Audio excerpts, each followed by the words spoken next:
സാമ്പത്തികമായി പിന്നോക്കം നിൽക്കുന്ന 20% കുട്ടികൾക്ക് 25,000 രൂപയ്ക്കും ബാക്കിയുള്ള കുട്ടികൾക്ക് 2 ലക്ഷം രൂപയ്ക്കും മെറിറ്റ് സീറ്റിൽ പഠിക്കാനും മാനേജ്മെന്റ് കോട്ടയിലെ പ്രവേശനം പൂർണ്ണമായും മെറിറ്റ് പാലിച്ചാകണമെന്നും നിഷ്കർഷിക്കുന്നതാണ് സർക്കാർ ഉണ്ടാക്കിയ കരാർ. വിദ്യാർത്ഥികളുടെ താല്പര്യമാണ് ഇതിലൂടെ സംരക്ഷിക്കപ്പെട്ടിരിക്കുന്നതെന്ന് മുഖ്യമന്ത്രി ചൂണ്ടിക്കാട്ടി. മാനേജ്മെന്റുകൾക്ക് സ്വാഭാവികമായും വിഷമമുണ്ടാകും. എന്നാൽ അതിനേക്കാൾ വിഷമം എന്തിനാണ് കോൺഗ്രസ് അതിൽ പ്രകടിപ്പിക്കുന്നത്? അപ്പോൾ ആരുടെ താല്പര്യം സംരക്ഷിക്കുന്നതിന് വേണ്ടിയാണ് ഈ സമരം ആരംഭിച്ചിരിക്കുന്നത്? സമരം പൊളിഞ്ഞതിന്റെ ജാള്യം മറയ്ക്കാനാണ് പ്രതിപക്ഷം സഭാ നടപടികൾ അലങ്കോലപ്പെടുന്നതെന്നും മുഖ്യമന്ത്രി ആരോപിച്ചു. പൊതുസമൂഹം അംഗീകരിക്കാത്ത സമരമാകുമ്പോൾ ആ സമരത്തിൻ്റെ സംഘാടകർക്ക് സ്വാഭാവികമായും വിഷമമുണ്ടാകും. അതുകൊണ്ടാണ് അവർ നിയമസഭക്കകത്ത് സഭാ നടപടികൾ അലങ്കോലപ്പെടുത്താനും പ്രകോപനങ്ങൾ സൃഷ്ടിക്കാനും ശ്രമിക്കുന്നത്. സമരപന്തലിലേക്ക് ഗ്രനേഡും കണ്ണീർവാതകവും പ്രയോഗിച്ചെന്ന ആരോപണവും മുഖ്യമന്ത്രി തള്ളി.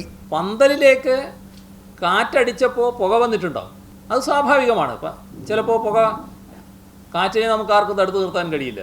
സ്വാശ്രയ കരാറിൽ സർക്കാർ പുറകോട്ടില്ലെന്നും വേണമെങ്കിൽ പ്രതിപക്ഷവുമായി ചർച്ചയ്ക്ക് തയ്യാറാണെന്നും മുഖ്യമന്ത്രി അറിയിച്ചു.